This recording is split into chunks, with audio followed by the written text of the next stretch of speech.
This is a video demonstrating and explaining Brookie game assignment. This is a game called Brookie where you hit a ball with a bat to eliminate the blocks and to advance to the next level. Here is a demonstration of the game in play.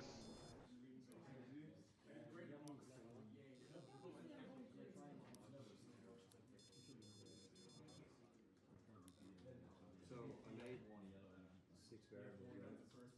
Or six functions, which is just As you can see, one of the most apparent changes we added was changing the layout of the blocks into a pixel art of the Pokemon Charmander. This was done by using this image as a reference where each square is 4 by 4 pixels and then creating a new array to hold each new block as seen in the code here.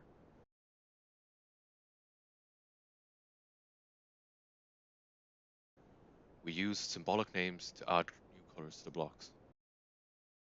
We added additional inputs to the game using the up and down buttons. The down button can be pressed to pause the game and bring up a menu, and pressed again to unpause it. The code runs when the down pressed function returns 1 when pressed. An if statement checks to see whether the game is paused or not, and switches the state of the game accordingly. If the game is paused, i.e. pause is 1, then the continue is ran and it skips the rest of the game code and goes back to the while level is not complete. The menu appears on the screen when the game is unpaused and prints text to display, giving the user options. When the game is unpaused, the white spaces are printed on top of the text to remove it. This is where the second additional input that we added comes into play. The up button can be pressed to speed up the ball while the left button is used to slow down the ball. The code here works by checking to see if the up button has been pressed or not, and if it has, it goes to the outer if statement. This if statement checks the direction of the ball by checking if it has a positive or negative velocity. It then goes into the inner if statement, which prevents the speed from being increased to an extreme level and then speeds the ball up. The same happens to slow down the ball, where the code checks if the left button has been pressed and checks the direction of the ball and finally slows it down.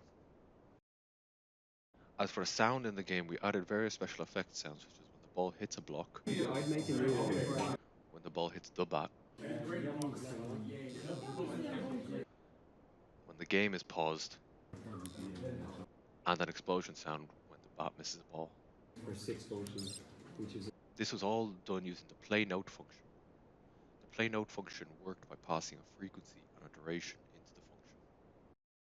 We also added some tunes into the game, such as when the game starts up, you know, when you lose, and when you win.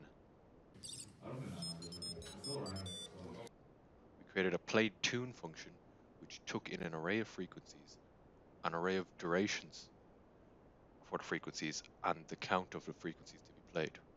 The function contains a loop that goes through each frequency and its duration and plays the sound. We implemented 3 LEDs to the game that lit up during different situations.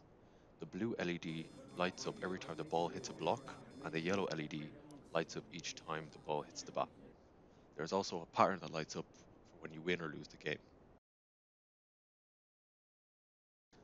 All these LEDs were lit up using different functions, but they each work the same.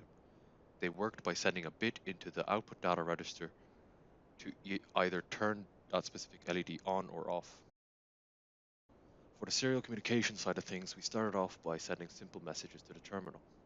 We sent messages such as the status of the game, like game start or game pause, and we sent messages every time the ball hit a block, and also messages as to whether the ball was being sped up or slowed down. These were done using the ePuts function. This function worked using the ePutChar function, which prints a single character to the terminal. The ePuts function would loop through a string and print out a character using the ePutChar function until a null was found. We also added some ASCII art, like the word Brookie and welcome for when you start the game, and ASCII art for winning or losing. These were done by using multiple ePuts one after another. Finally, we allowed the game to be controlled from a serial port. This let you use the WAS and D keys to control certain functions of the game. You could use the A key to start the game and pause the game using the S key, for example. This worked by adding an if statement into each button pressed function. The if statement checked for when the key pressed function would become key pressed function checks to see if the user has sent a character over putty by checking if there is a character waiting in a register and returns a 1 if there is.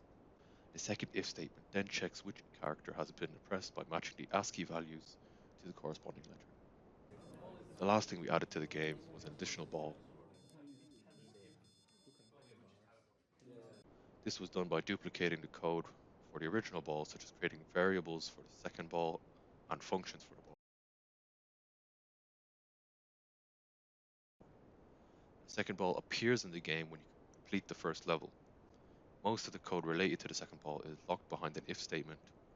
This if statement waits for the variable ball2 to become a 1, which happens when you complete the first level, where ball2 becomes